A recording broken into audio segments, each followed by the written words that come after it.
Hind everyone. आप पूरे भारत में किसी भी राज्य से हो, चाहे मेल हो चाहे फीमेल हो, अगर आप इंडियन आर्मी रिटेन की तैयारी कर रहे हो तो आप बहुत अच्छे जगह पर आ चुके हो। यहाँ से आपका जीके जीएस का तैयारी बहुत बेहतरीन तरीके से होगा और मैथ का तैयारी भी बहुत अच्छा तरीके से कराया जाएगा, क्योंकि हमारे बीसू सर शाम को 7 बजे मैथ का क्लास कराते हैं और पूरा चैप्टर वाइज कराते हैं। ये बात मैं आप लोगों को कई बार बता चुका हूँ और सबसे जरूरी जो बात है, ये बात बताना आप लोगों को बहुत जरूरी था। देखो, आप लोगों के लिए मैं प्ले लिस्ट बनाया हूं, ठीक है ना। प्ले लिस्ट का मतलब होता है जैसे जो सबसे पहला चैप्टर होता है वो पहले आप लोगों को मिल जाएगा, फिर दूसरा चैप्टर मिल जाएगा, फिर तीसरा चैप्टर मिल जाएगा, फिर चौथा चैप्टर मिल जाएगा, फिर पांचवा चैप्टर मिल जाएगा। मतलब पूरा का पूरा चैप्टर आप लोगों को क्रम वाइज मिल जाएगा। प्ले लिस्ट का लिंक मैं डिस्क्रिप्शन में दे दूंगा, यहाँ से भी आप लोगों को प्ले लिस्ट का पूरा वीडियो मिल जाएगा। और जैसे जब आप लोग मेरा प्रोफाइल खोलोगे ना, इस चैनल का प्रोफाइल खोलोगे तो मतलब साइड में प्ले लिस्ट दिया रहता है। जब साइड में प्ले लिस्ट पर जाओगे ना तो वहाँ आपका जैसे मैथ का पूरा क्लास का चैप्टर वाइज क्लास मिल जाएगा। उसके बाद से जितना भी मैं जीके का अभी तक क्लास करा चुका हूँ, पूरा जीके का जैसे पूरा का पूरा चैप्टर आप लोगों को क्रम वाइज मिल जाएगा। और जो हमारे बीसू सर शॉर्ट वीडियो बना रहे हैं उसका भी अभी मैं प्ले लिस्ट बनाया हूँ। तो एक ही वीडियो में जैसे 60 वीडियो में एक ही मिनट में आप लोगों को कम से कम 10 से 15 प्रश्न कराया जाएगा। जैसे इंडियन आर्मी के पेपर में जो प्रश्न बनते हैं ना, एक ही टाइप के जैसे उससे प्रश्न बनते ही बनते हैं, तो 10 से 15 प्रश्न सिर्फ 1 मिनट के अंदर में कराया जाएगा। तो 3 को प्ले लिस्ट बनाया हूँ, एगो जीके जीएस का बनाया हूँ, एगो मैथ का बनाया हूँ, एगो शॉर्ट वीडियो का बनाया हूँ। तो प्ले लिस्ट आप लोग जरूर पूरा का पूरा वीडियो देखना, ठीक है ना, क्योंकि वहां से आप लोगों को बहुत ज्यादा बेनिफिट होगा। आप लोग को हम लोगों के ऊपर भरोसा करके पढ़ाई करना है, पेपर तो निकलना ही निकलना है अगर आप लोग अच्छे से पढ़ाई करोगे तो। और आप लोग अच्छे से पढ़ाई भी कर रहे हो, क्योंकि बहुत सारे लोग अपना नोटबुक भेज रहे हैं, वो लोग बोल रहे हैं कि मैं एक कॉपी बनाकर पढ़ाई कर रहा हूँ। तो इसी तरह से आप लोग को पढ़ाई करना है, ठीक है ना। कल संडे था, कल आप लोगों का टेस्ट हुआ था। जैसे मैं पूरा का पूरा 75 प्रश्न बताया था और 75 प्रश्न में एक ही वीडियो में कल आप लोगों को बताया। तो कोई भाई 75 में से 74 प्रश्न किए थे, कोई भाई 75 में से 73 प्रश्न सही किए थे, कोई लोग 75 में से 70 प्रश्न सही किए थे, कोई लोग 60 प्रश्न सही किए थे। तो ये बहुत अच्छा बात है, ठीक है ना। शुरू में यही लोग बता रहे थे कि 15 में से 6 प्रश्न सही हो रहा है, 7 प्रश्न सही हो रहा है, और अभी 75 में से 70 प्रश्न जब सही होने लगा है ना, तो भाई आपका तैयारी अब रंग लाएगी। और इसी तरह से आप लोग को पढ़ाई करना है। आज के इस वीडियो में जीके के टोटल 15 प्रश्न लिए गए हैं और ये 15 के 15 प्रश्न मोस्ट इंपॉर्टेंट प्रश्न है। पूरा प्रश्न आप लोग को अपने कॉपी में लिखना है। और आज से मैं जितना भी क्लास कराऊंगा ना, मतलब संडे के दिन ये पूरा प्रश्न आप लोग को इकट्ठा मिलेगा, तो कॉपी में लिखना और अच्छे से याद करना, ठीक है ना। सबसे पहला प्रश्न है, देखो आप लोग गिनती करते जाना कि 15 प्रश्न में से कितना प्रश्न सही हो रहा है। ये प्रश्न अभी बहुत बार आपको देखने को मिलेंगे। जो प्रश्न आपको नहीं आएगा ना, उसको अपने कॉपी में लिखना ही लिखना। वैसे सभी प्रश्नों को अपने कॉपी में लिखना है। सबसे पहला प्रश्न है कि हॉकी एशियाई चैंपियंस ट्रॉफी 2023 मेंस का आयोजन कहाँ किया जा रहा है। मोस्ट इंपॉर्टेंट प्रश्न है, करंट अफेयर्स का प्रश्न है, ठीक है ना। हॉकी एशियाई चैंपियंस ट्रॉफी 2023 मेंस का आयोजन कहाँ किया जा रहा है। आपके सामने 4 ऑप्शन है, भारत, पाकिस्तान, श्रीलंका और नेपाल है। इसका राइट आंसर भारत हो जाएगा। भारत इज राइट आंसर, ठीक है ना। हॉकी एशियाई चैंपियंस ट्रॉफी 2023 मेंस का आयोजन कहाँ किया जा रहा है, तो ये भारत में किया जा रहा है। आप लोग अपने दिमाग में सेट कर लेना। नेक्स्ट प्रश्न की तरफ चलते हैं। नेक्स्ट प्रश्न है कि महात्मा गांधी की मृत्यु कब और कहाँ हुई। मोस्ट इंपॉर्टेंट प्रश्न है, ठीक है ना। महात्मा गांधी की मृत्यु कब और कहाँ हुई। महात्मा गांधी के बारे में हमेशा पूछा जाता है। महात्मा गांधी जी के बारे में सारी चीजें आप लोग को पढ़ लेना है, ठीक है ना। इनका नारा क्या था, इनका जन्म कब हुआ, ये मतलब कौन कौन सा यात्रा किए, वो सारी चीजें आप लोग को पढ़ लेना है, ठीक है ना। आपके सामने 4 ऑप्शन है, 1948 दिल्ली में, 1947 लाहौर में, 1949 ताशकंद में और कोई नहीं यहाँ पर दिया है। तो इसका राइट आंसर क्या हो जाएगा। सबसे पहले आप लोग अपने कॉपी में इसको लिख लेना, ठीक है ना। आप लोग अपने कॉपी में लिख लेना। हमारे कुछ साथी कमेंट करके बोल रहे थे कि भाई उसी प्रश्न पर आप ट्रिक लगाओ जो प्रश्न सही है, क्योंकि लिखने में थोड़ा मिस्टेक होता है। कुछ लोग स्क्रीनशॉट लेते होंगे, इसलिए वो लोग बोल रहे थे। तो चलो ठीक है, आप लोग जिस तरह से बोलोगे उस तरह से पढ़ाएंगे, ठीक है ना। उस तरह से आप लोग को बताएंगे, बस आप लोग को समझ आना चाहिए। महात्मा गांधी जी की मृत्यु कब और कहाँ हुई। आप लोग अपने कॉपी में लिख लो, ठीक है ना। इसका राइट आंसर 1948 दिल्ली में हो जाएगा, ठीक है ना। महात्मा गांधी की मृत्यु कब और कहाँ हुई? 1948 में महात्मा गांधी की मृत्यु हुई और कहाँ हुई? तो ये दिल्ली में हुई। 30 जनवरी को इनकी मृत्यु हुई थी, ठीक है ना। नथुराम गोडसे ने इनको गोली मारी थी, ये आप सभी लोगों को पता होना चाहिए। नेक्स्ट प्रश्न की तरफ चलते हैं। आपका नेक्स्ट प्रश्न है कि फ्रांस की क्रांति के समय फ्रांस का सम्राट कौन था? फ्रांस की क्रांति के समय फ्रांस का सम्राट कौन था? आपके सामने 4 ऑप्शंस है, लुईस 14वां, लुई 15वां, लुई 16वां, नेपोलियन बोनापार्ट है। तो इसका राइट आंसर लुई 14वां हो जाएगा, ठीक है ना। फ्रांस की क्रांति के समय फ्रांस का सम्राट कौन था? तो ये लुई 14वां था। ये प्रश्न आप लोगों को कई बार देखने को मिलेंगे, तो आपके दिमाग में सेट हो जाएगा। नेक्स्ट प्रश्न की तरफ चलते हैं। नेक्स्ट प्रश्न है, वास्को डी गामा भारत कब आया? इस बार पूछा गया था, ठीक है ना। ओरिजिनल क्वेश्चन है, पूछा गया था कि वास्को डी गामा भारत कब आया था। आपके सामने 4 ऑप्शंस है, 1495, 1496, 1498 और 1490। इसका राइट आंसर 1498 हो जाएगा। 1498 is right answer. Vasco D gamma Bharat कब आया था? वास्को डी गामा भारत 1498 में आया था, ठीक है ना। वास्को डी गामा के बारे में आप लोग पढ़ लेना, वास्को डी गामा के बारे में सारी चीजें आप लोग पढ़ लेना। नेक्स्ट प्रश्न की तरफ चलते हैं। नेक्स्ट प्रश्न है, कावेरी नदी किन 2 राज्यों के बीच में है? नदी से एक प्रश्न बनता है, मैं आप लोगों को कई बार बता चुका हूं। कावेरी नदी किन 2 राज्यों के बीच में है? आपके सामने 4 ऑप्शंस है, गुजरात, महाराष्ट्र, केरल, कर्नाटक, कर्नाटक तमिलनाडु और केरल ओडिशा। इसका राइट आंसर क्या हो जाएगा? इसका राइट आंसर कर्नाटक तमिलनाडु हो जाएगा। Karnataka Tamil Nadu is right answer, ठीक है ना। एक बार फिर इस प्रश्न को रिपीट करते हैं, क्योंकि ऐसा प्रश्न आप लोग को बार बार देखने को नहीं मिलते हैं। आप लोग को ये प्रश्न देखने को मिलते हैं कि ये शहर किस नदी पर बसा हुआ है, ये शहर किस नदी पर बसा हुआ है, लेकिन इस बार बोला गया है कि कावेरी नदी किन 2 राज्यों के बीच में है। तो ये कर्नाटक और तमिलनाडु के बीच में है, ठीक है ना। नेक्स्ट प्रश्न की तरफ चलते हैं। आपका नेक्स्ट प्रश्न है कि वर्तमान में भारत के रेल मंत्री कौन है?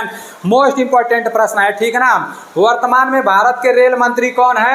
आपके सामने 4 ऑप्शंस है, पीयूष गोयल, अश्वनी वैष्णव, धर्मेंद्र प्रधान और अजीत डोभाल। इसका राइट आंसर क्या हो जाएगा? इसका राइट आंसर हो जाएगा अश्वनी वैष्णव। अश्वनी वैष्णव इज राइट आंसर, ठीक है ना। इससे पहले भारत के रेल मंत्री कौन थे? इससे पहले भारत के रेल मंत्री पीयूष गोयल थे, ठीक है ना। और ये एक जैसे बीजेपी के नेता भी थे, तो ये भी आप लोगों को पता होना चाहिए। धर्मेंद्र प्रधान जी कौन है? धर्मेंद्र प्रधान जी हमारे देश के शिक्षा मंत्री हैं, ठीक है ना। देखो हमारे शिक्षा मंत्री कौन है? धर्मेंद्र प्रधान है। आप लोगों के रिश्तेदार में या आप लोगों के फैमिली में बहुत सारे लोगों का धर्मेंद्र नाम होगा, तो वहाँ से आप लोग जान लेना कि वही है हमारे देश के शिक्षा मंत्री, ठीक है ना। और अजीत डोभाल जी कौन है? ये राष्ट्रीय सुरक्षा सलाहकार है, ठीक है ना। वर्तमान में हमारे देश के राष्ट्रीय सुरक्षा सलाहकार कौन है? तो ये अजीत डोभाल जी हैं। और वर्तमान में भारत के रेल मंत्री कौन है? अश्वनी वैष्णव है। इससे पहले पीयूष गोयल थे, ठीक है ना। नेक्स्ट प्रश्न की तरफ चलते हैं। नेक्स्ट प्रश्न है, आंध्र प्रदेश की राजधानी कहाँ है? आंध्र प्रदेश की राजधानी कहाँ है? देखो राज्य राजधानी से एक प्रश्न बनता है, मैं आप लोगों को कई बार बता चुका हूँ। आंध्र प्रदेश की राजधानी कहाँ पर है? आपके सामने 4 ऑप्शंस है, बेंगलुरु, पंजाब, चेन्नई और अमरावती। इसका राइट आंसर अमरावती हो जाएगा, ठीक है ना। आंध्र प्रदेश की राजधानी अमरावती है। Amravati is right answer. और यहाँ के मुख्यमंत्री कौन है? वाईएस जगनमोहन रेड्डी है, ठीक है ना। ये भी आप लोगों को पता होना चाहिए। और नेक्स्ट प्रश्न की तरफ चलते हैं। नेक्स्ट प्रश्न है, चिल्का झील किस राज्य में स्थित है? चिल्का झील किस राज्य में स्थित है? देखो चिल्का झील मोस्ट इंपॉर्टेंट है, इसके बारे में आप सभी लोगों को पता होना चाहिए। ओडिशा, गुजरात, राजस्थान और केरल। इसका राइट आंसर ओडिशा हो जाएगा, ठीक है ना। चिल्का झील कहाँ पर स्थित है? चिल्का झील ओडिशा में स्थित है। भारत में सबसे बड़े खारे पानी का झील कौन सा है? तो ये चिल्का झील है, ठीक है ना। चिल्का झील, छिलका झील नहीं। और मीठे पानी का सबसे बड़ा झील कौन सा है? तो वो बूलर झील होता है, उसको भी आप लोग को पता होना चाहिए। चिल्का झील के बारे में और बूलर झील के बारे में आप लोग को पता होना चाहिए। नेक्स्ट प्रश्न की तरफ चलते हैं। नेक्स्ट प्रश्न है, क्षेत्रफल की दृष्टि से सबसे छोटा राज्य कौन सा है? क्षेत्रफल की दृष्टि से सबसे छोटा राज्य कौन सा है? है, क्षेत्रफल की दृष्टि से सबसे बड़ा राज्य कौन सा है, और जनसंख्या की दृष्टि से सबसे छोटा राज्य कौन सा है, जनसंख्या की दृष्टि से सबसे बड़ा राज्य कौन सा है। मैं आप लोगों को रोज बताता हूं, इसलिए मैं आप लोगों को रोज बताता हूं क्योंकि ये प्रश्न इस बार बहुत बार पूछा गया था। 17 अप्रैल से लेकर 26 अप्रैल के बीच में जो पेपर हुआ ना, मैं भी पेपर देने गया था, तो मेरे में भी ये प्रश्न आया था। और जितने लोग भी पेपर देने जा रहे थे ना, किसी में मतलब छोटा राज्य पूछ दे रहा था, किसी में बड़ा राज्य पूछ दे रहा था, मतलब किसी में जनसंख्या की दृष्टि से बोल दे रहा था। तो इस तरह से प्रश्न पूछा जा रहा था, इसलिए चारों ऑप्शंस के बारे में आप लोगों को पता होना चाहिए। आंसर क्या हो जाएगा, क्षेत्रफल की दृष्टि से सबसे छोटा राज्य कौन सा है, क्षेत्रफल की दृष्टि से सबसे छोटा राज्य गोवा है। ठीक है ना, आप लोग अपने दिमाग में बैठा लेना, क्षेत्रफल की दृष्टि से सबसे छोटा राज्य गोवा है। और मैं जितना भी जीके का क्लास कराया हूँ, हर क्लास में इसके बारे में मैं चर्चा किया हूँ। क्यों चर्चा किया हूँ, क्योंकि मुझे पता है कि इस बार ये प्रश्न पूछा गया था ना, तो अगली बार इसके बारे में पूछा जा सकता है। क्षेत्रफल की दृष्टि से सबसे छोटा राज्य गोवा है, और क्षेत्रफल की दृष्टि से सबसे बड़ा राज्य कौन सा है, तो वो सबसे बड़ा राज्य राजस्थान है। ठीक है ना, और जनसंख्या की दृष्टि से सबसे छोटा राज्य कौन सा है, तो जनसंख्या की दृष्टि से सबसे छोटा राज्य सिक्किम है, और जनसंख्या की दृष्टि से सबसे बड़ा राज्य कौन सा है, तो जनसंख्या की दृष्टि से सबसे बड़ा राज्य उत्तर प्रदेश है। आप लोग सामने सामने लिख लेना, ठीक है ना, क्योंकि इस प्रश्न को लेकर बहुत सारे लोग कंफ्यूजन में पड़ जाते हैं। मुझे खुद मतलब मैं कभी कभी कंफ्यूजन में पड़ जाता हूँ, मुझे पता है चारों ऑप्शंस के बारे में पता है, लेकिन कभी कभी मैं कंफ्यूजन में पड़ जाता हूँ। अगर कोई पूछ देता है ना तो कंफ्यूजन में पड़ जाता हूँ। आप लोगों के साथ भी ऐसा होता होगा, मतलब कुछ प्रश्न याद रहते हैं, लेकिन जब कोई पूछता है ना तो हम लोग भूल जाते हैं। तो भाई ऐसा होता है, ठीक है ना, उससे हड़बड़ाने की जरूरत नहीं है भाई। मतलब जीत हार गलत सही ऐसे कर करके ना सीखेंगे, ऐसा थोड़ी है कि मतलब हमेशा जीतते रहेंगे, हमेशा जीतते रहेंगे भाई। कहीं ना कहीं मतलब जीतेंगे तो कहीं ना कहीं हारेंगे, ठीक है ना, और ऐसा होना भी चाहिए, तभी अंदर जुनून आता है। नेक्स्ट प्रश्न है कि पेट्रोलियम पदार्थों का सबसे अधिक उत्पादक देश है, पेट्रोलियम पदार्थों का सबसे अधिक उत्पादक देश है। इसका राइट आंसर क्या हो जाएगा, इराक, सऊदी अरब, ईरान और कुवैत। इसका राइट आंसर सऊदी अरब हो जाएगा, ठीक है ना, Saudi Arab is right answer. Petroleum पदार्थों का सबसे अधिक उत्पादक देश कौन सा है, सऊदी अरब है। नेक्स्ट प्रश्न की तरफ चलते हैं। नेक्स्ट प्रश्न है कि इसरो का मुख्यालय कहां पर स्थित है। मोस्ट इंपोर्टेंट प्रश्न है। आप लोग एक बात नोटिस किए हो, मैं जितना भी क्लास कराया हूं, हर क्लास में मैं आप लोगों को बताया हूं कि इसरो का मुख्यालय कहां पर है, इसरो का फुल फॉर्म क्या होता है, क्योंकि इसके बारे में तो प्रश्न बनना ही बनना है मेरे भाई। आप लोग देख लेना, ठीक है ना, क्योंकि इस बार जिस लेवल से प्रश्न बना था उसी लेवल का प्रश्न मैं आप लोगों को करा रहा हूं। अगली बार जब इंडियन आर्मी का जैसे पेपर कराया गया था ना, तो उस बार किसी को कुछ पता नहीं था। जितने लोग भी यूट्यूब पर पढ़ा रहे थे, पुराना पेपर देख कर पढ़ा रहे थे, और मैं भी आप लोग को बहुत सारा जीके जीएस बता रहा था, तो पुराना पेपर देख कर बता रहा था। और वो भी वीडियो बनाने में, जैसे वो प्रश्न लाने में काफ़ी ज़्यादा मैं मेहनत करता था मेरे भाई। उस टाइम आप लोग विश्वास नहीं करोगे, 3-3 बजे रात को, 4-4 बजे रात को, मतलब सुबह हो जाता था वीडियो बनाते बनाते, जैसे प्रश्न खोजते खोजते। उस टाइम पुराना पूरा का पूरा प्रश्न लाता था, लेकिन जैसे इंडियन आर्मी का पेपर आया तब से पता चला कि पुराना सारा मैटर समाप्त कर दिए सब, और नया सिरे से मतलब प्रश्न बनाया जा रहा है, करंट अफेयर्स का प्रश्न बनाया जा रहा है, और कुछ इस तरह का प्रश्न बनाया जा रहा है। तो फिर हम लोग नए सिरे का जो प्रश्न बनाया जा रहा है ना, उस तरह का प्रश्न ला रहे हैं। मैथ में तो कोई, जैसे मैथ में ऐसा नहीं है कि जैसे पहले से हट कर पूछा जा रहा है, मैथ में तो सेम है। जिस तरह पहले इंडियन आर्मी के पेपर में प्रश्न बनता था ना मैथ का, इस बार भी सेम उसी तरह से इंडियन आर्मी जीडी में और ट्रेड में प्रश्न बना था। जो बीसू सर पढ़ा रहे हैं ना, वही मैथ में पूछा जाएगा, उसके अलावा दूसरा कुछ नहीं पूछा जाएगा। अभी तो आप लोगों को सारी चीजें पढ़ाई जाएंगी, चैप्टर वाइज पढ़ाई जाएंगी, क्रम वाइज पढ़ाई जाएंगी। और पूरे यूट्यूब पर देखो, ये बात तो हर कोई बोलता है, अपना तारीफ करता है, लेकिन आप लोग खुद बोल रहे हो, आप लोग खुद बोल रहे हो कि भाई मतलब मैथ के लिए बीसू सर बहुत अच्छे हैं। और पूरे यूट्यूब पर कोई ऐसा यूट्यूबर नहीं होगा कि चैप्टर वाइज आप लोग का क्लास चलाया होगा, कोई नहीं होगा मेरे भाई। एप्लीकेशन में चलाते हैं सब, यूट्यूब पर एक क्लास कराएंगे सब, फिर एक क्लास 10 दिन के बाद कराएंगे सब, 15 दिन के बाद कराएंगे सब। लेकिन बीसू सर आप लोगों के लिए मेहनत रेगुलर कर रहे हैं, 7 को जैसे शाम को 7 बजे रेगुलर चैप्टर वाइज क्लास करा रहे हैं, और बहुत अच्छे तरीके से क्लास करा रहे हैं। और उनके पास 5 से 6 साल का एक्सपीरियंस है, इसलिए आप लोगों को ज़्यादा हाई लेवल का नहीं पढ़ा रहे हैं, ठीक है ना। जिस लेवल का इंडियन आर्मी में प्रश्न बनते हैं उसी लेवल का पढ़ा रहे हैं। बस आप लोगों के ऊपर है कि भाई मेहनत किस तरह से कर रहे हो। हम लोग तो अपने तरफ से 100% दे रहे हैं। अगले साल तो मतलब जब भर्ती का डेट नज़दीक आ गया था उस टाइम, मतलब 15 दिन पहले से मैं वीडियो बनाना चालू किया था, तो आप लोग मतलब मेहनत कर रहे थे। लेकिन इस टाइम अभी भर्ती का कुछ पता ठिकाना नहीं है, और अभी से आप लोग बोल रहे हो कि भाई मेरा मैथ सही होने लगा है, भाई मैं 75 प्रश्न में से 70 प्रश्न सही कर दे रहा हूँ, 71 प्रश्न सही कर दे रहा हूँ। तो इस बार भी आप लोग का इंडियन आर्मी का पेपर निकलेगा, ठीक है ना। देखो मेरा भी इंडियन आर्मी का पेपर निकला हुआ है, मैं रनिंग का भी तैयारी कर रहा हूँ, अपना धीरे धीरे रनिंग करते रहता हूँ, एक्सरसाइज करते रहता हूँ। मेरा भर्ती जनवरी में होने वाला है, ठीक है ना। जैसे ही भर्ती का डेट नजदीक आ जाएगा तो पूरा जी जान लगा दूंगा, और आप लोग को भी जी जान लगा देना है। मेरे बारे में भी बहुत सारे लोग बोलते रहते हैं कि अरे यार तुम्हारा हाइट छोटा है, नहीं हो पाओगे। नहीं हो पाएंगे तो नहीं हो पाएंगे, अपने तरफ से 100% दे रहे हैं ना। नहीं हो पाएंगे तो नहीं हो पाएंगे, हमारे अंदर ये तो नहीं रहेगा ना कि हम कोशिश नहीं किए थे, हम मेहनत नहीं किए थे। भाई जिंदगी में हमेशा खुश रहेंगे, हम बोलेंगे हम जितना हमको करने लायक था उतना किए, अब नहीं हुआ तो नहीं हुआ, हो सकता है हो जाए, उतना मतलब उतना कमी भी नहीं है, बस हाइट में संभल जाऊंगा ना। तो भाई इंडियन आर्मी की वर्दी इस बार इस बदन पर होगी, और आप लोग अपने नीलेश भाई को इंडियन आर्मी की वर्दी में देखोगे, क्योंकि पेपर निकला है, दौड़ भी मैं मार दूंगा, मुझे पता है।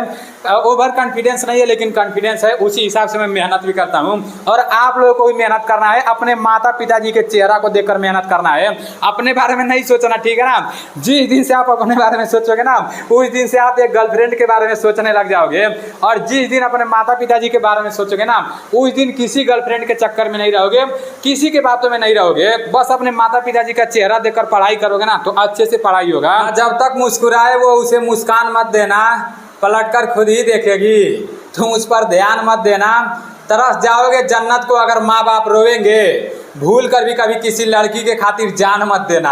अपने माता पिताजी के बारे में सोचना है, ठीक है ना। अपने प्रश्न की तरफ चलते हैं। अपना प्रश्न है कि इसरो का मुख्यालय कहाँ पर स्थित है। इसरो का मुख्यालय आपका बेंगलुरु में स्थित है, ठीक है ना। इसरो का फुल फॉर्म होता है इंडियन स्पेस रिसर्च ऑर्गेनाइजेशन, कई बार बता चुका हूँ। नेक्स्ट प्रश्न है कि चौरी चौरा का कांड कहाँ हुआ था।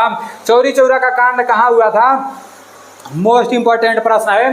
देखो हमारा घर देवरिया जिले में पड़ता है, मैं आप लोगों को कई बार बताया हूँ, और चौरी चौरा का कांड जहाँ पर हुआ था ना हमारे घर से 15 किलोमीटर दूर हुआ था।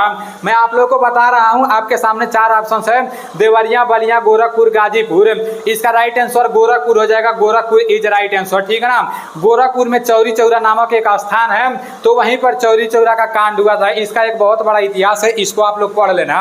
नेक्स्ट प्रश्न की तरफ चलते हैं। नेक्स्ट प्रश्न है मसालों का बगीचा कहाँ स्थित है। मसालों का बगीचा कहाँ स्थित है, कई बार ये प्रश्न पूछा जाता है। और आसाम राइफल का जब पेपर हुआ था ना उसमें भी मेरा एक दोस्त सिलेक्शन लिया था, वो बोल रहा था कि आसाम राइफल के पेपर में भी ये प्रश्न पूछा गया था कि मसालों का बगीचा कहाँ स्थित है। आपके सामने 4 ऑप्शन है, असम, त्रिपुरा, केरल और उड़ीसा। इसका राइट आंसर केरल हो जाएगा, केरल इज राइट आंसर। मसालों का बगीचा कहाँ स्थित है, केरल में स्थित है। केरल का राजधानी कहाँ पर है, तिरुवनंतपुरम, ठीक है ना। नेक्स्ट प्रश्न की तरफ चलते हैं। नेक्स्ट प्रश्न है 2011 की जनगणना के अनुसार सबसे कम आबादी वाला राज्य कौन सा है। मैं आप लोग को एक बात बता रहा हूं, इसको अपने कॉपी में नोट कर लेना।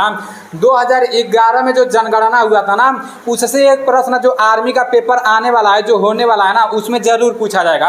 आप लोग देख लेना, 100% पूछा जाएगा, क्योंकि मैं बहुत बार नोटिस किया हूँ, बार बार पूछा जा रहा था कि 2011 की जनगणना के अनुसार सबसे कम आबादी वाला राज्य, सबसे ज्यादा आबादी वाला राज्य, तो इस तरह से पूछा जा रहा था। इसलिए जो 2011 की जनगणना हुआ था इसके बारे में अच्छे से आप लोगों को पढ़ लेना है। आपके सामने 4 ऑप्शन है, बिहार, सिक्किम, अरुणाचल प्रदेश और गोवा।